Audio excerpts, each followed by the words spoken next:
कलीगंज गांव के किनारे एक भूतिया हवेली खड़ी थी।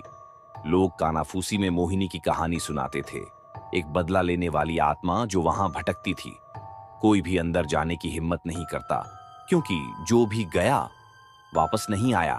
एक तूफानी रात रवि, नेहा, अर्जुन और पूजा नाम के 4 दोस्त इस हवेली को जांचने निकले। वे इन कहानियों को अंधविश्वास मानते थे। टॉर्च और कैमरों के साथ वे अंदर घुसे।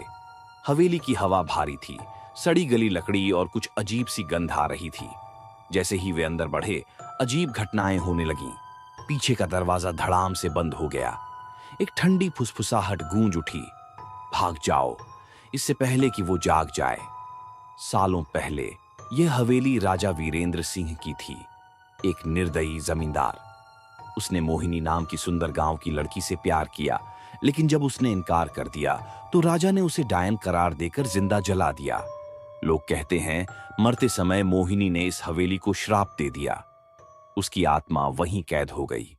चारों दोस्त हवेली में अलग अलग दिशाओं में जाने लगे। पूजा को एक पुरानी तस्वीर मिली। उसमें एक लड़की थी जिसकी गहरी काली आंखें थीं। जैसे ही उसने उसे छुआ, एक भयानक हंसी गूंज उठी। नेहा ऊपर से चीख पड़ी। उसने आईने में किसी की परछाई देखी थी।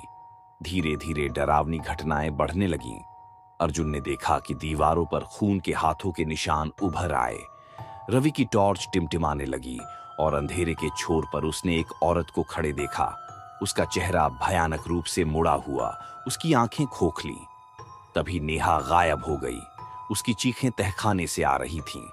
जब वे वहां पहुंचे तो नेहा एक ट्रांस में खड़ी थी, एक पुराने कुएं को घूरते हुए। फिर उसने सिर घुमाया। उसकी आंखें पूरी तरह सफेद हो चुकी थीं और उसकी आवाज एकदम गहरी और डरावनी थी। अब तुम सब हमेशा यहीं रहोगे। अचानक जमीन कांपने लगी। कुएं का ढक्कन फटकर खुल गया और हड्डियों से भरा एक हाथ बाहर निकला। मोहिनी जाग चुकी थी। उसका सड़ा गला चेहरा, उसकी बढ़ती लंबी उंगलियां और उसकी तेज चीख हवेली में गूंज उठी। डर से कांपते हुए चारों भागने लगे, लेकिन हवेली अचानक अंतहीन हो गई। गलियारे लंबे हो गए, दरवाजे कहीं नहीं खुल रहे थे। मोहिनी हवा में तैरती हुई उनकी ओर बढ़ रही थी। कोई नहीं बच सकता। अर्जुन को अचानक याद आया, मोहिनी की आत्मा उसकी तस्वीर से बंधी थी। उसने वह तस्वीर उठाकर जमीन पर पटक दी। एक कड़कती चीख गूंज उठी। मोहिनी का शरीर धुएं में बदलकर बिखर गया। दरवाजा खुल गया।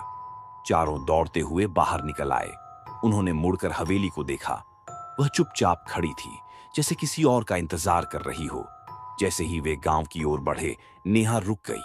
उसकी आवाज बदल गई, गहरी और डरावनी। क्या तुम सच में बच निकले? उसकी आंखें अब गहरी काली थीं और हवेली का दरवाजा फिर से बंद हो गया।